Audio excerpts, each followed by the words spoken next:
Hello दोस्तों, आप लोग कैसे हैं। हम आपका इंजॉय विथ मैथ सॉल्यूशन पर स्वागत करते हैं। आप लोग अच्छे होंगे। आज टॉपिक है, ये क्या है, क्षेत्र मिति। आज टॉपिक क्षेत्र मिति पर, जो कि क्षेत्र मिति पर आज दूसरा वीडियो है, जो कि पार्ट 1 में हमने आपको पढ़ाया है कि क्षेत्र मिति में क्षेत्रफल क्या होता है। आज क्षेत्र मिति में पार्ट 2 है। आज हम बात करेंगे कि आयतन क्या होता है, आयतन क्या होते हैं, वृत्त क्या होते हैं, त्रिज्या क्या होते हैं। इसी चीज़ पर आज हम चर्चा करेंगे कि परिमाप क्या होते हैं। अब आप लोग जो वीडियो हमने डाला है अभी तक, जो डाल चुके हैं, जो पहले डाले हैं, जो चैप्टर वाइज वीडियो पढ़ चुके हैं, वहाँ से आप चैप्टर वाइज वीडियो पढ़ सकते हैं, डिस्क्रिप्शन से या प्ले लिस्ट से। जिसने अभी ये वीडियो को सब्सक्राइब या लाइक नहीं करे हैं, वो ज़रूर से ज़रूर जाकर सब्सक्राइब और लाइक कर देना और शेयर ज़रूर कर देना, क्योंकि यहाँ पर एकदम बेसिक से पढ़ाया जा रहा है, एकदम जीरो लेवल से आपको समझाया जाएगा। और यहाँ पर पढ़ाया नहीं जाता है, यहाँ पर पहली बात तो सिखाया जाता है। ठीक, तो आपको सीखना है तो जुड़ जाएं चैनल में और वीडियो आप देखें। ठीक, तो वीडियो हम स्टार्ट करते हैं कि आज कैसा ये क्वेश्चन है। देखते हैं पहले आयतन क्या होता है। देखिए, क्षेत्र मिति स्टार्ट किया हमने बेसिक से, जो कि क्षेत्र मिति में कई चीज़ होते हैं कि हमें मालूम नहीं होता है कि आयतन क्या होते हैं, क्षेत्रफल क्या होता है, परिमाप क्या होता है, भुजा क्या होते हैं, परिधि क्या होते हैं। ये सब चीज़ हम पहले मालूम कर लें, तभी तो हम इसके अंदर घुस पाएंगे। जैसे कहीं लड़ाई होती है तो पहले मालूम करना पड़ेगा ना कि कहीं युद्ध हुआ है, वहाँ पर किस तरह के तोप आ रहे हैं हमारे पास, तो उस तोप को हराने के लिए कौन सा तोप हम लेके जाएं। उसी तरह के क्वेश्चन पहले हम समझेंगे कि क्षेत्रफल है तो कैसे क्या है ये, क्यों क्षेत्रफल है, क्षेत्रफल का कैसे सूत्र बनाया जाता है, इसी चीज़ पर हम चर्चा करते हैं। ठीक, तो क्षेत्रफल में पर हमने एक बार चर्चा किया था, तो एक बात और समझ लेते हैं क्षेत्रफल क्या होता है। देखो, क्षेत्रफल दो विमीयों से आकृतियों से बना होता है। दो विमीय आकृतियों से क्षेत्रफल बना होता है। अब ध्यानपूर्वक देखो, क्षेत्रफल के लिए उदाहरण क्या होता है, वृत्त। मान लेते ये है, तो ये क्या है, चौड़ाई। ये क्या है, चौड़ाई। और इसी चौड़ाई को यहाँ से खींच दिया गया, यहाँ तक खींच दिया गया, तो ये क्या हो जाएगी, ये लंबाई। और ये हो जाएगी टोटल आपकी चौड़ाई। अब समझ में ही ना बात। तो टोटल चौड़ाई और लंबाई ही क्या होता है, क्षेत्रफल। समझ में ही ना बात। और क्या होता है क्षेत्रफल की परिभाषा, द्विविमीय की आकृतियों से बनी हुई, जो जो घेरती हुई, जो घेरता है। जैसे मान लेते हैं कि जैसे ये है, इसके अंदर कितना सामान आ सकता है, वही क्षेत्रफल होता है। ठीक, मान लेते हैं एक थाली है, थाली में 2 किलो चावल आता है, तो वही 2 किलो चावल जो है आपका क्षेत्रफल है। समझ में ना, वही 2 किलो चावल आपका क्षेत्रफल है। किन्हीं दो आकृतियों से मिलकर बनाया गया अंदर घेरे को हम क्षेत्रफल कहते हैं। समझ में आया ना। हमने आपको कल बताया था कि क्षेत्रफल कैसे कैसे में बनते हैं। तो आज हम आयतन पर बात करेंगे, तो इसको मिटा लेते हैं। ध्यानपूर्वक हम आयतन पर बात करते हैं पहले कि आयतन क्या होता है। ठीक, जैसे आयतन ध्यानपूर्वक देखना है, किसी त्रिविमीय आकृतियों के स्थान। ध्यानपूर्वक एक एक शब्द का मतलब समझेंगे हम।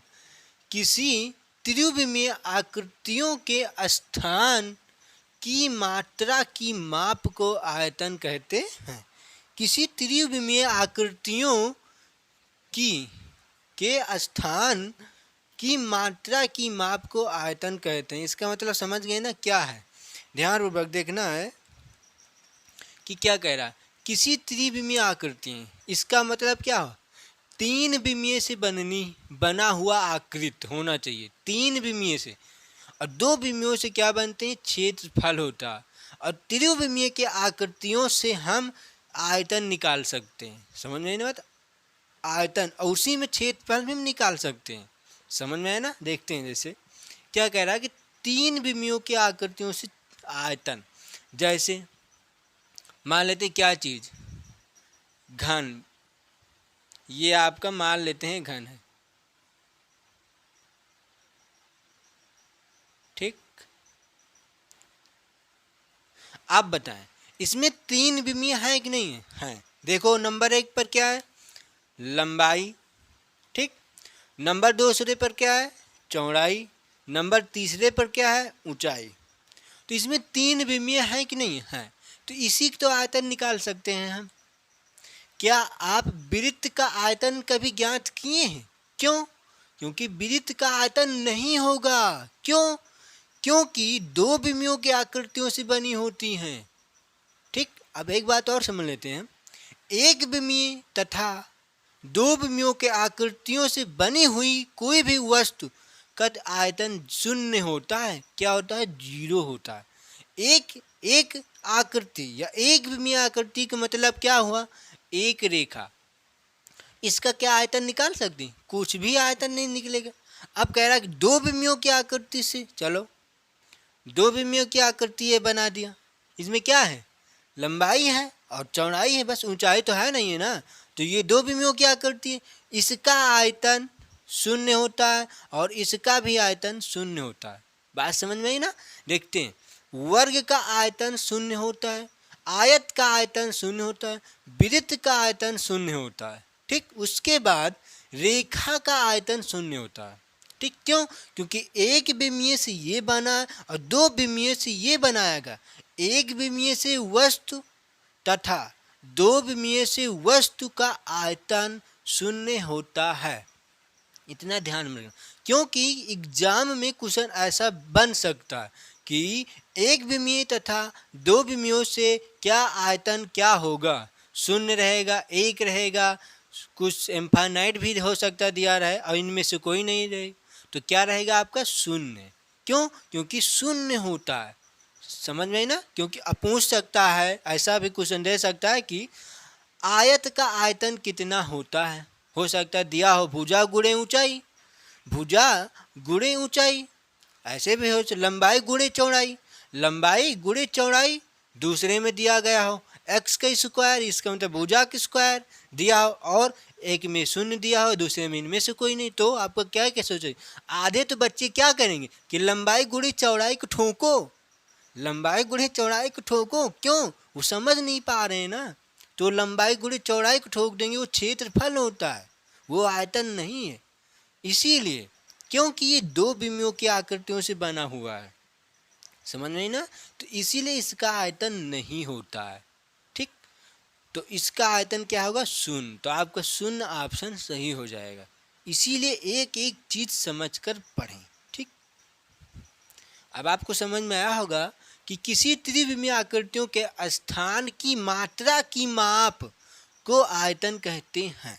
ये तो समझ में आया आपको कि तीन विमीयों से बनी आकृति है तभी उसका आयतन निकाल सकते हैं। बस जैसे एक शंकु, शंकु का आयतन होता है ना, आप लोग जानते हैं ये। अब शंकु में क्या होता है? शंकु में एक ये क्या है? ऊंचाई है कि नहीं है? ये क्या है? ऊंचाई है। इसके साथ साथ ये ऊंचाई है h, और ये क्या है? त्रिज्या r। तो ये r क्या है? चौड़ाई है ना। ये क्या है? चौड़ाई। और टोटल ये क्या बन जाएंगे? लंबाई। चौड़ाई चौड़ाई मिलकर लंबाई बन जाएगा। क्यों? क्योंकि जैसे आयत हमने बनाते हैं तो इस आमने सामने भुजा समान होती है ना। तो जब मान लेते हैं कि ये भुजा 2 तो ये भुजा 3 होनी चाहिए, तभी तो ये आयत होगा। तो एक भुजा और जोड़ दिया तो समान होगा कि नहीं? हो जाएगा ना। तो इसीलिए यहाँ पर ये चौड़ाई होती है और ये क्या है? ये ऊंचाई है, ऊंचाई। और ये क्या है? चौड़ाई, और टोटल हो जाएगी लंबाई। समझे ना? तो इसीलिए शंकु का आयतन हम निकाल सकते हैं, ठीक। और घनाभ का आयतन निकाल सकते हैं। समझ में ना बात? अब ध्यान पूर्वक देखते हैं कि हम क्या चीज घन होता है, और ठीक। अब क्वेश्चन ये जो आपके सामने लिखा हुआ है इसको देखते हैं। किसी त्रिविमीय आकृतियों के स्थान, तो ये हुआ, मान लेते घन को ले लेते हैं, ये घन है, मान लेते घनाभ हो सकता है आमने सामने की भुजा समान में है, ठीक। क्योंकि घनाभ में आमने सामने की भुजा समान होती है, समझ में ना। और घन में चारों भुजाएं समान में बना होता है, घन में, ठीक। तो देखते हैं, इसी को उठाते हैं हम। क्या कहता है? किसी त्रिविमीय आकृतियों के स्थान, देखिए समझने के लिए सिर्फ थोड़ा सा ध्यान दिमाग में रखना कि क्या होता है बस क्षेत्रफल आयतन आकृतियों के स्थान की मात्रा की माप। अब मान लेते ये होता है जमीन, इसी पर ये रखा गया, इसी पर ये वस्तु रखा गया तो जितना स्थान घेरेगा वही आयतन कहलाता। समझ में? जैसे मान लेते हैं कि ये थाली है, थाली में हमने एक लीटर क्या डाला, 1 लीटर जल डाला, 1 लीटर जल डाला या पानी डाला तो 1 लीटर क्या था, वो क्षेत्रफल है। 1 लीटर क्या है, क्षेत्रफल। लेकिन थाली में 1 लीटर पानी डालेंगे तो जितनी जगह वो कवर करेगी या जितनी जगह में वो फैलेगी वही होता है आयतन। समझ में ना? वही होता है आयतन। इसका मतलब ये हुआ, आपको क्या याद में रखना है कि आयतन क्या होता है। वे वस्तु, आयतन का थोड़ा सा परिभाषा, किंचा पे परिभाषा याद रखें बस। क्या होता है, आयतन वह वस्तु होता है जो जितना स्थान घेरती है वही आयतन कहलाता है। हो गया, इतनी ही परिभाषा है इसकी, लेकिन समझने के लिए आप पूरी तरह से इसको समझें, ठीक। तो ये आयतन हो जाएंगे, ये इसका आयतन निकाल सकते हैं। जितना स्थान घेरेगी वो आयतन होती। और क्षेत्रफल क्या होता, उसके बीच का एरिया। जैसे मान लेते हैं ये वर्ग है तो इसके बीच का एरिया ही क्या होता है, क्षेत्रफल। बीच का पूरा बीच का एरिया ही क्षेत्रफल होता है। इसका मतलब इसके अंदर जैसे एक डिब्बा है, डिब्बे में कितनी जल आ सकता है या कितना पानी आ सकता है, जितना आएगा वही क्षेत्रफल होता है, ठीक। वही क्षेत्रफल होता है। हो सकता है आपसे क्वेश्चन पूछ लिया जा सकता है कि आयतन और क्षेत्रफल में क्या अंतर है। आयतन और क्षेत्रफल में यही अंतर है। क्यों? क्योंकि आयतन क्या करता है, स्थान घेरता है। आयतन क्या करता है, स्थान घेरता है। और क्षेत्रफल क्या करता है, पूरी जगह को बताता है, पूरी जगह को बताता है। जैसे मान लेते हैं 5 किलो का एक डिब्बा है, उसमें सिर्फ 5 किलो आता है बस, और पूरा फुल करेंगे तभी 5 किलो आएगा। तो 5 किलो क्या है, क्षेत्रफल है। और जिसमें जब मान लेते हो उस 5 किलो डिब्बे में 2 किलो कुछ रख दिया गया तो जितना जगह घेरेगा वो आयतन होता है। समझ में ना, अंतर क्या होता है, यही होता है बस, ठीक। तो आप लोग आयतन क्षेत्रफल के बारे में समझ गए होंगे कि आयतन क्या होता है, ठीक। तो यही आयतन होते हैं।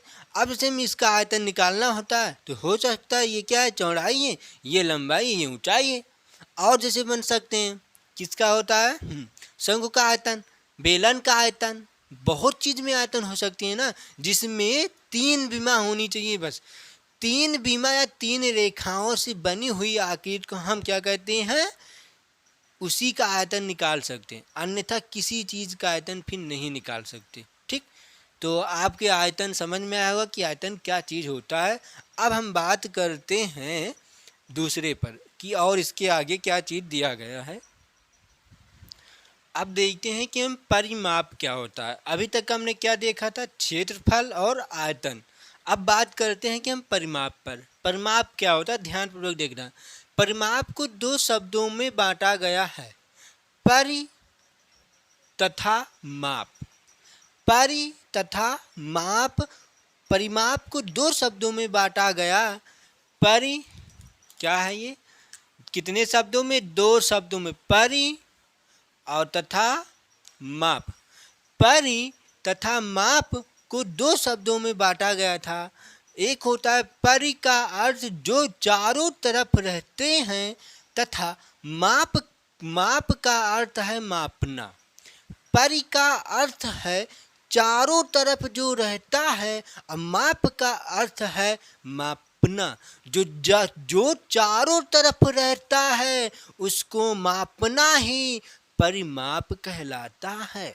समझ में ना, जो चारों तरफ रहता है उसे ही हम परिमाप कहते हैं।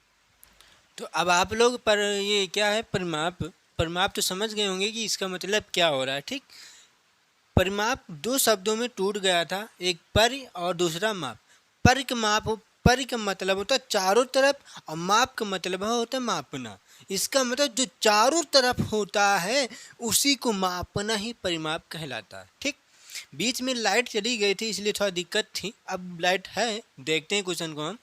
ठीक, तो परिमाप का मतलब समझ गए आप लोग। ठीक, देखते हैं, मान लेते हैं ये चारों तरफ परा हुआ है, परा हुआ का मतलब मिलाया गया, वो इसी को मापना ही परिमाप कहलाता है। इसका मतलब भुजाओं का योग ही परिमाप कहलाता है। ठीक, देखते हैं कैसे। क्योंकि ये आमने सामने की भुजा आपको बराबर दिख रही है ना, आमने सामने की भुजाएं सब बराबर दिख रही हैं, तो इसका मतलब इसका परिमाप क्या होगा? क्यों? क्योंकि आमने सामने की भुजा बराबर हैं, इसका परिमाप क्या हो सकता है? क्योंकि ध्यानपूर्वक देखना है, क्या हो सकता है कि इसमें दो लंबाई हैं, तो हो सकता है दो लंबाई हैं, दो ब्रैकेट में लंबाई प्लस चौड़ाई हो सकता है, ये परिमाप इसका निकल जाएगा। ये किसका है? आयत का परिमाप। क्यों? ध्यानपूर्वक देखना, क्यों?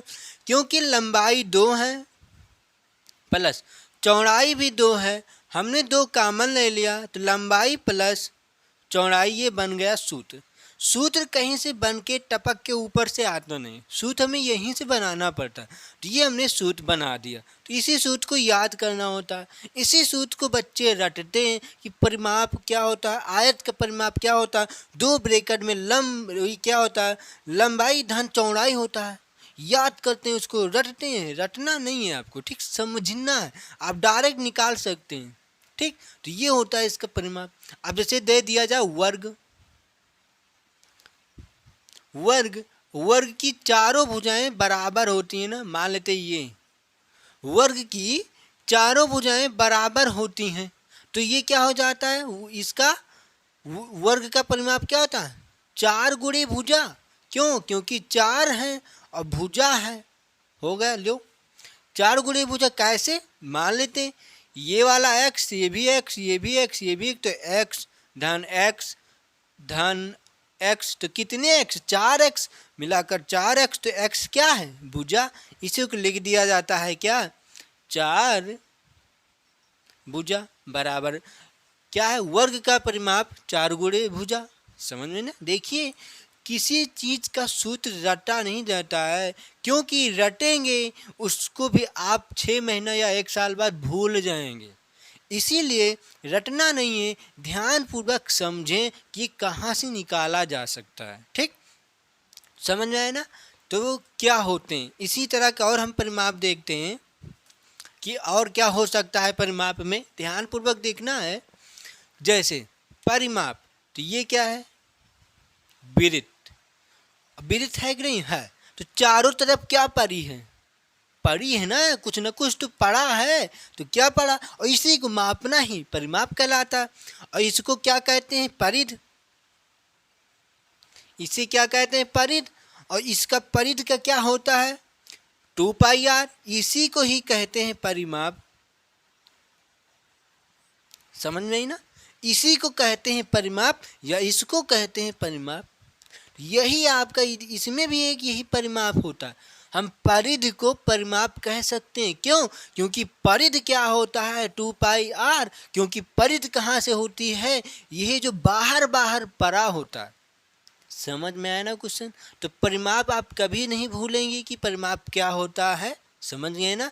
कि जो बाहर बाहर के जो होते हैं, जो बाहर बाहर के होते हैं, वही आपके परिमाप कहलाते हैं।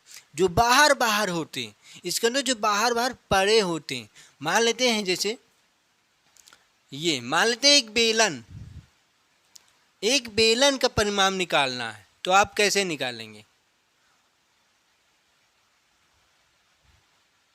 ये है, आप बताएं बेलन का परिमाप क्या होता है? निकाल लेते हैं यहीं से, ध्यानपूर्वक देखते हैं क्या है? चौड़ाई, चौड़ाई लंबाई, लंबाई कितनी है?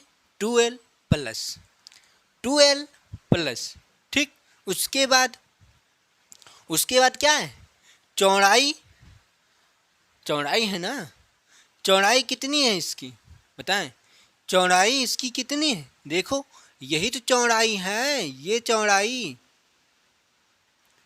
ये ही तो चौड़ाई है इसकी, तो इसकी चौड़ाई कितनी निकलेगी, कितनी, या ऐसे भी हम निकाल सकते हैं। ध्यानपूर्वक देखना कि ये क्या आएगा, व्यास, और व्यास कितना होता है 2r, तो इसको लिख देते हैं 2r। फिर उसके बाद परिध है ना, अब ध्यानपूर्वक देखो कि ये क्या चीज़ आ रही है, परिध, और परिध 2 पाई r होता है, तो यहाँ पर एक परिध, यहाँ पर एक परिध, मिलाकर 2 परिध, तो कितने हो जाएंगे 4 पाई r, क्या हो जाएगा 4 पाई r, तो लिख लेंगे यहाँ पर प्लस 4 पाई r। इसी से हम 2 कॉमन ले लेंगे, तो l प्लस r प्लस 2 पाई r, ये आपके परिमाप निकले किसका, बेलन का। समझ में आई ना बात।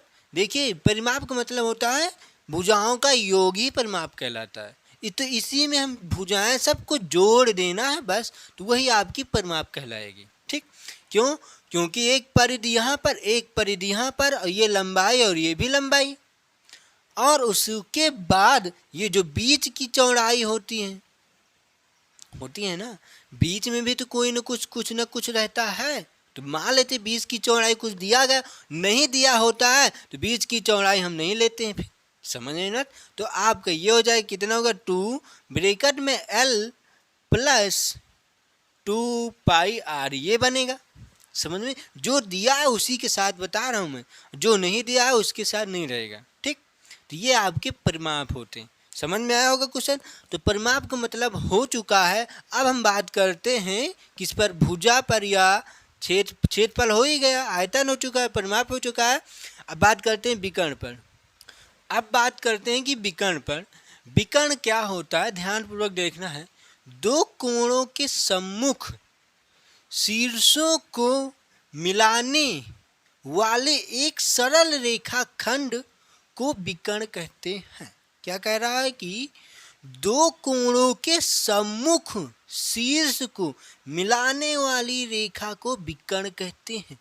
अब बात ध्यान में देना कि 2 कोणों के सम्मुख, 2 कोण, तो इसका मतलब 2 कोण होना चाहिए, और सम्मुख का मतलब क्या होता है, सम्मुख का मतलब सामने। समझ में नहीं आता।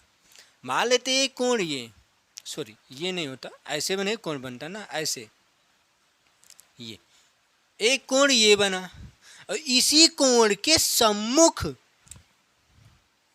ठीक, इसी कोण के सम्मुख, हित कह रहा है ना, 2 कोणों के सम्मुख, तो एक कोण यह हो गया, 2 कोणों के सम्मुख शीर्षों को मिलाने वाले, तो 2 कोण होना चाहिए, लेकिन तो एक कोण हुआ, इसी के सम्मुख एक दूसरा कोण होना चाहिए, रख लेते हैं,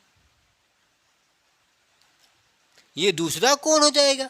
सम्मुख को शीर्षों को मिलाने, अब शीर्ष क्या होता है, शीर्ष होता है ये चोटी, यही तो चोटी हुई। एक चोटी आपकी क्या हो रही है ये, और दूसरी चोटी ये। समझ में आया। तो शीर्ष ये होता है और शीर्ष ये होता है, एक शीर्ष यहाँ पर है, एक शीर्ष यहाँ पर भी है। ठीक, लेकिन आगे शीर्षों को मिलाने वाले एक सरल रेखा खंड को विकर्ण कहते हैं। तो शीर्षों को मिलाने वाले एक सरल रेखा, तो शीर्षों को मिलाने वाले लेकिन 2 कोण, तो यही तो एक सरल रेखा मिलाएगी इसको, और सरल रेखा मतलब होता है एकदम सीधी रेखा होनी चाहिए। तो यही क्या होती है आपका विकर्ण। समझ गए ना विकर्ण कैसे होती है। मान लेते हैं एक ये तीर बन सकता है, इसमें ये विकर्ण हो सकते हैं सम्मुख, ये भी एक सम्मुख बन सकता है। समझ में आया ना विकर्ण, ये परिभाषा का मतलब समझ में आया होगा ना आपको। अब आगे देखते हैं और बना लेते हैं। आयत में विकर्ण बना लो, एक विकर्ण ये बनेगा, एक विकर्ण ये बनेगा। 2 कोणों के सम्मुख विकर्ण होता है, बस इतना ध्यान में रखना। अब मान लेते हैं ये रेखा और एक रेखा ये मिला दो, ये जो मिला दिया, अभी इसके कोई एक क्या है सम्मुख कोण है, कोण क्या बनाया गया नहीं, तो ये क्या विकर्ण है नहीं है। क्यों, क्योंकि 2 रेखाओं के बीच कोण होता है। कोण किसे कहते हैं, 2 रेखाओं के बीच कोण होता है। तो ये 2 रेखा हो गई कि नहीं, एक रेखा ये दूसरी रेखा ये, तो इसके बीच का ही तो कोण बन रहा है, तो यही होता है। समझ में आई ना। तो एक रेखा ये बनेगा एक कोण, तो ये हो जाएगा। अब होगा तो ये विकर्ण का परिभाषा हो चुका है। विकर्ण आप लोग समझ गए होंगे कि विकर्ण क्या होता है। अब बात करते हैं हम भुजा पर कि भुजा क्या होता है, ध्यानपूर्वक देखेंगे। अब हम भुजा पर बात करते हैं कि भुजा क्या चीज़ होता है। ध्यानपूर्वक एक एक चीज़ हम समझेंगे कि ठीक भुजा क्या होता है। भुजा साइड को बनाने के लिए जुड़ने वाली दो किरणों या रेखा को कोण की भुजाएं कहा जाता है। समझ में आया ये परिभाषा क्या दिया गया है। देखिए ये परिभाषा कहीं पर लिखी हुई नहीं है, खुद से परिभाषा, जितने अभी तक हमने आपको परिभाषा लिखाए हैं ये खुद से परिभाषा बनाया गया है। ठीक, देखते हैं। साइड को बनाने के लिए जुड़ने वाली दो किरणों या रेखा को कोण की भुजाएं कहा जाता है। समझ में ना, देखना साइड को बनाने के लिए ना, जैसे मान लेते हैं ये हुआ एक रेखा, इसी के साइड ये हुआ, और इन्हीं के जब ये कोण बनेगा, ये कोण जब बनेगा तभी ही भुजा इसे कहेंगे हम। कोण बनेगा तभी भुजा होता है, कोण नहीं बनता तो रेखा कहलाता है। समझ में आई बात। जैसे ये क्या है, रेखा है। ये क्या है, रेखा है। क्या इस पर कोई भुजा है? ये भुजा नहीं है। क्यों? क्योंकि ये किसकी भुजा है आपको मालूम है? नहीं, लेकिन ये मालूम है किसकी हो सकती है। या तो आयत की, या तो वर्ग की, या तो त्रिभुज की, कुछ भी हो सकता है। लेकिन इसको पता है किसका हो सकता है? कुछ भी नहीं पता। इसीलिए रेखा आपकी भुजा नहीं होती। समझ में आई। लेकिन यहाँ पर दिया गया है रेखा को कोण की। रेखा दो रेखा बन जाए और रेखा दो रेखाओं से बने लेकिन कोण बनना चाहिए बीच में, तो उसे हम कहते हैं भुजा। समझ में? ये भी क्या है? भुजा। समझ में आए ना। इस परिभाषा का मतलब यही होता है।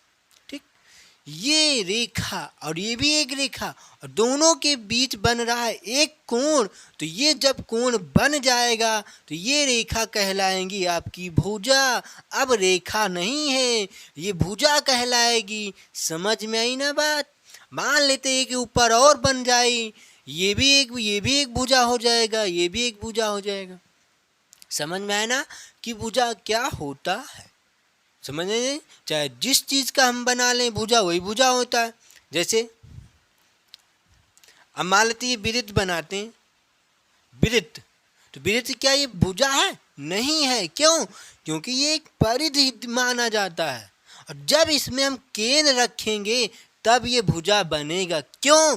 क्योंकि केंद्र बना, इसकी चारों ओर हम 360 अंश का कोण बना सकते हैं, इसलिए ये भुजा अब कहलाएगी। लेकिन जो सिर्फ ऐसे बना रहेगा तब ये भुजा नहीं मानी जा सकती। समझ में ना, लगभग में रहेगा। लेकिन जब बीच में केंद्र आ गया, बीच में केंद्र दिखाई दे रहा है आपको, तब ये क्या कहलाएगी? भुजा। और कौन? ये रेखा भुजा कहलाएगी। क्यों? क्योंकि इसके चारों ओर 360 अंश का कोण बनेगा और कोण बन रहा है तो ये भुजाएं कहलाएंगी। समझ में आई ना बात। तो इसका मतलब ये हुआ किन्हीं या दो या तीन रेखाओं से मिले लेकिन कोण बनाए तब उसे हम भुजा, उस रेखा को भुजा कहते हैं, फिर वो रेखा नहीं होती है। समझ में ना भुजा। तो आज दोस्तों हम यहीं तक रखते हैं क्योंकि काफ़ी समय हो चुका है। तो वीडियो आपको अच्छी लगी हो तो लाइक कर देना, शेयर और सब्सक्राइब। और जितने चैप्टर वाइज वीडियो हमने पढ़ा चुके हैं वो चैप्टर वाइज वीडियो पढ़ने के लिए आप लोग डिस्क्रिप्शन से या प्ले लिस्ट से जाकर ज़रूर से ज़रूर पढ़ लें। और जो ये 6 त्रिमिति स्टार्ट किए हैं इसका पार्ट 1 आप लोग ज़रूर से ज़रूर देख लें, क्योंकि उसमें बेसिक से बेसिक चीज़ बताया गया। क्योंकि एग्ज़ाम में क्वेश्चन ऐसा पूछा जा सकता है, पूछा गया है, इसीलिए हम आपको बता रहे हैं। नहीं तो हम बता, कोई मतलब नहीं है। जब क्वेश्चन पूछा ही नहीं जा सकता तो क्या मतलब बताने से। इसीलिए क्वेश्चन जितने हम बता रहे हैं इसी तरह के क्वेश्चन पूछे जा सकते हैं, पूछा गया भी है। इसीलिए पार्ट 1 वीडियो ज़रूर से ज़रूर देख लें। आज ये पार्ट 2 है, ये भी वीडियो देखें। आधा न मत देखना कि आधा देखें, पूरा वीडियो आपको देखना पड़ेगा, ठीक। तो दोस्तों हम यहीं तक रखते हैं। वीडियो अच्छी लगी तो आप लाइक कर देना, शेयर और सब्सक्राइब, ठीक। Thank you class. जय हिंद, जय भारत।